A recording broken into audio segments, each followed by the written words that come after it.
Assalamualaikum warahmatullahi wabarakatuh. Apa kabar teman-teman semuanya? Semoga sehat dan berkah selalu.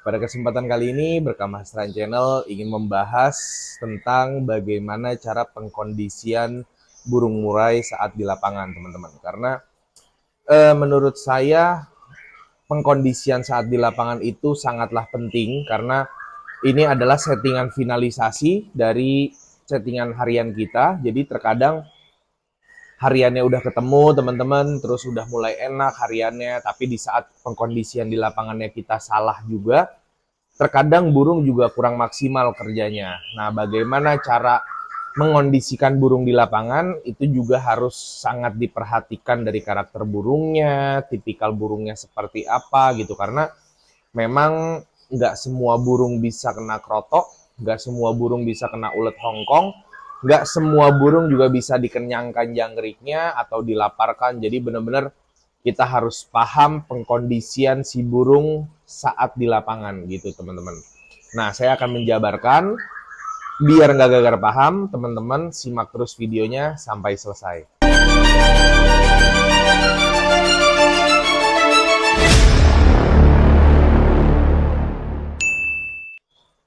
Jadi gini teman-teman, untuk pengkondisian di lapangan. Nah, untuk kali ini kita nggak bahas masalah settingan harian si murainya ya teman-teman ya. Kita anggap settingan hariannya ini udah ketemu lah gitu. Kita benar-benar membahas bagaimana kondisi burung gerak-geriknya di lapangan itu juga menentukan langkah apa yang akan kita ambil untuk burung tersebut. Jadi gini, pertama, biasanya kalau saya teman-teman di lapangan itu datang selalu lebih awal. Maksudnya saya jarang sekali untuk datang tuh mepet. Kenapa? Karena saya pengen itu di lapangan bener-bener ngelihat kondisi burungnya sebelum dia main, kondisinya seperti apa, terus fighternya udah muncul atau belum, dan lain-lain lah pokoknya. Intinya saya pengen di lapangan itu nyeting burung bener-bener fokus, bener-bener pengen tahu dia di lapangannya seperti apa sebelum dia naik gitu. Jadi anggap saya udah datang ke lapangan, biasanya sih saya datang misalkan main itu jam 3:30. Nah, biasanya saya udah di lapangan tuh jam 2-an. Jadi sejam sebelum sesi dimulai biasanya saya sudah datang. Nah, pas saya datang biasanya pertama kali burung diturunkan dari motor atau dari mobil, biasanya nggak langsung saya ablak. Biasanya saya diamkan dulu, saya tenangkan dulu sekitar 15 menit, baru saya lihat burungnya kondisinya seperti apa. Kadang ada burung yang memang langsung mangap karena perjalanan mungkin dia gelabakan. Ada juga yang memang langsung on. Jadi beda-beda burung teman-teman. Nah, biasanya saya diamkan dulu 15 menit. Setelah itu saya buka kerodongnya. Setelah saya buka kerodongnya, saya lihat kondisinya. Oke, kita mulai ke pengkondisiannya teman-teman. Biasanya kalau saya 3 sesi sebelum. Jadi kalau misalkan kita bawa contoh MB muda teman-teman. Kalau di tempat saya itu hijau pembuka langsung MB muda, baru ada MB mapan gitu teman-teman. Jadi kalau 3 sesi sebelum, berarti kalau naiknya jam 3, berarti itu kita anggap setengah 2 itu kita udah harus pengkondisian si burung tersebut atau setengah 2 kurang. Biasanya kalau saya ablak dulu teman-teman. Saya ablak setengah, nggak full. Saya ablak kayak pokoknya kerodong saya buka setengah gitu, saya lihat kondisinya, saya lihat gerak-geriknya. Biasanya kalau murai yang memang kondisinya itu udah bagus, dia denger murai dari kanan kirinya walaupun itu nguruk, responnya bagus. Dia langsung bisa pasang badan atau bahkan dia langsung nembak. Oke, kita bahas satu persatu. Misalkan kita ablak begitu, dia langsung respon, dia langsung pasang badan. Saya biasanya nggak colok ulet Hongkong banyak karena analogi saya adalah ini burung emosinya udah ada gitu. Kalau misalkan saya lebihkan ulet Hongkongnya, yang ada malah nanti emosinya berlebihan. Jadi di atasnya nanti kerjanya nggak enak gitu. Biasanya untuk burung-burung yang memang baru diablak setengah denger murai aja udah pasang badan nih, terus udah mulai nyautin, itu biasanya saya colok ulet Hongkong 1, jangkriknya 2 teman-teman. Biasanya, balik lagi. Namun ada beberapa murai yang memang pas datang setelah kita ablak setengah itu, denger murai kanan kiri, bahkan murai sebelah udah ada yang nembak segala macam. Dia tetap pasif, kayak nggak ada emosinya, cuma ngukuluk-ngukuluk doang. Pasang badannya juga kayak bukan pasang badan yang memang pengen ngelawan gitu teman-teman. Nah ini burung-burung yang saya colok ulet Hongkongnya itu bisa lebih banyak ketimbang jangkriknya gitu. Karena balik lagi ke analogi pertama bahwa murai yang memang eh, karakternya itu responsif sekali, dengar suara itu berarti dia emosinya udah dapet kan teman-teman. Jadi kalau burung-burung yang memang responsifnya itu kurang, ulet Hongkongnya saya naikkan. Biasanya saya berikan 3 atau bahkan 5 ekor. Tergantung posisi atau kondisi burung pada saat kita pantau di lapangan.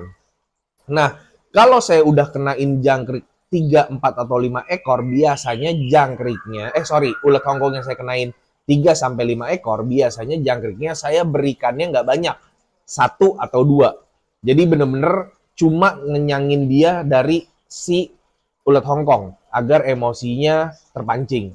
Itu poin kedua. Jadi poin pertamanya, jika diablak setengah 3 sesi sebelum burung itu sudah mulai on, sudah mulai responsif, sudah mulai bongkar, sudah mulai pasang badan, berikanlah ulet Hongkong jangan terlalu banyak. 1 atau maksimal 2 aja teman-teman. Karena balik lagi emosinya sudah ada. Nah, untuk jangkriknya berikanlah hanya 2. Jangkrik yang kita stud ini udah bukan untuk menaikkan birahi. Kita semata-mata untuk memberikan dia makan tambahan tenaga. Karena balik lagi ke halnya kita manusia, mau tarung, mau kejuaraan olahraga, atau mau ya intinya mau berolahraga lah gitu, mau ngefight gitu. Pasti kita butuh asupan energi tambahan. Nah, itu tujuan kita.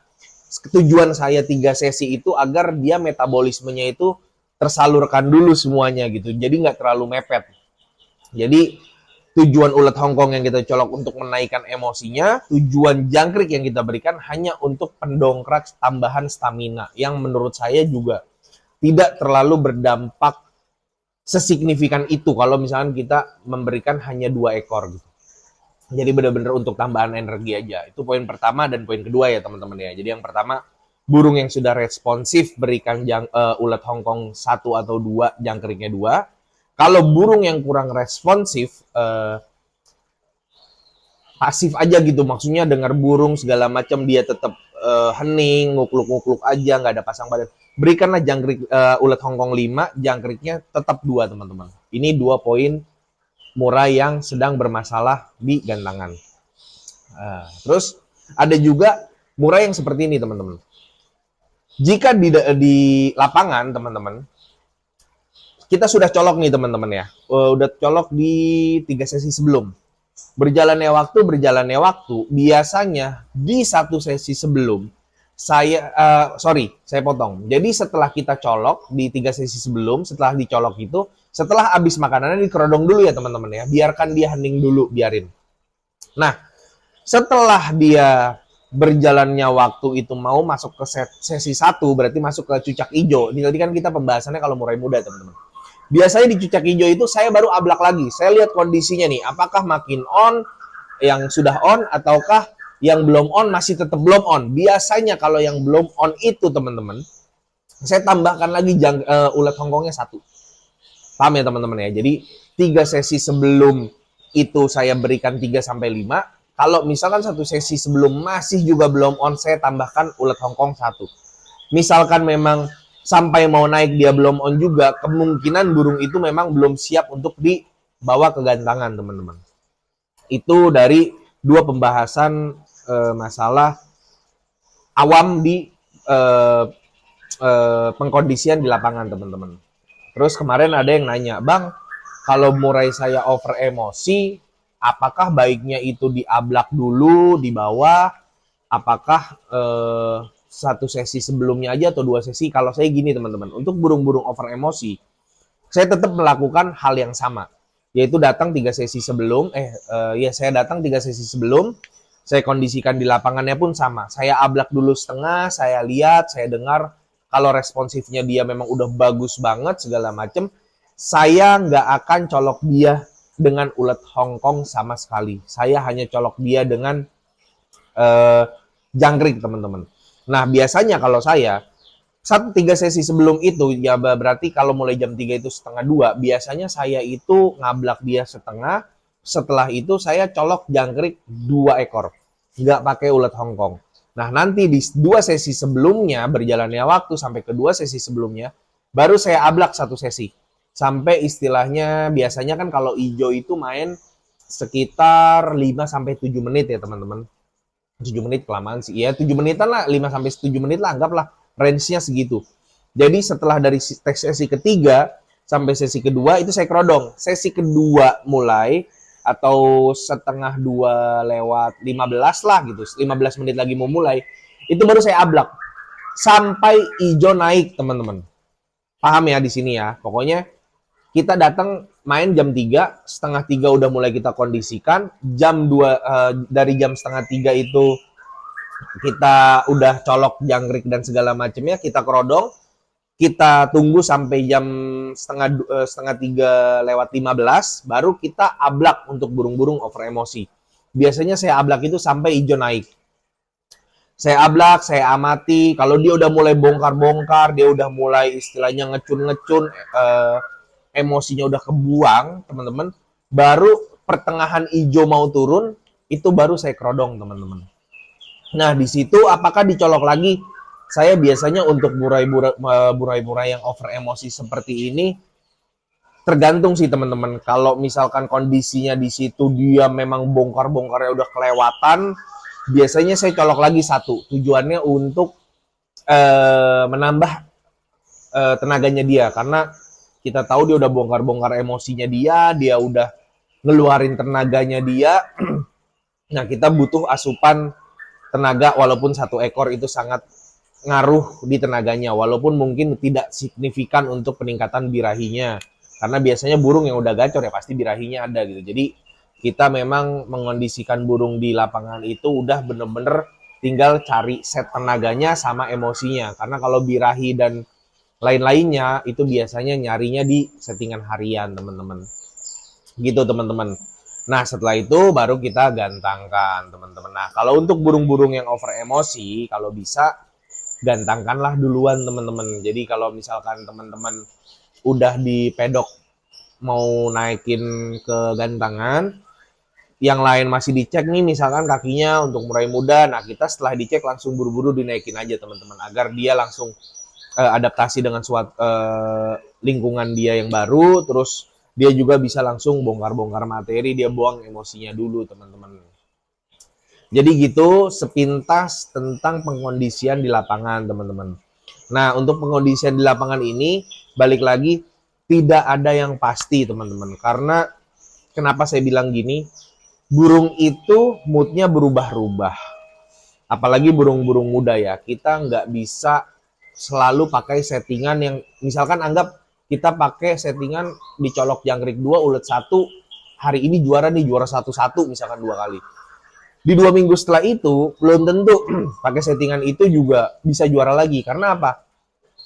Kita yang tahu sebagai perawat, bagaimana kondisi dia setelah di lapangan itu, teman-teman. Karena yang tadi di awal saya bilang, burung udah enak, hariannya udah enak, di saat di lapangannya kita salah ambil langkah, bisa jadi yang menyebabkan burung itu juga kerjanya nggak maksimal, teman-teman. Jadi, balik lagi saya selalu mengingatkan, jadikanlah saran-saran saya dari YouTube ini sebagai saran tambahan, sebagai saran pembanding. Jangan ditelan-telan mentah-mentah, karena saya menyarankan ini karena pengalaman saya dengan burung-burung saya, yang belum tentu karakter burung saya sama dengan karakter burung teman-teman. Jadi, mawas dirilah untuk memilah-milih saran-saran yang ada di YouTube.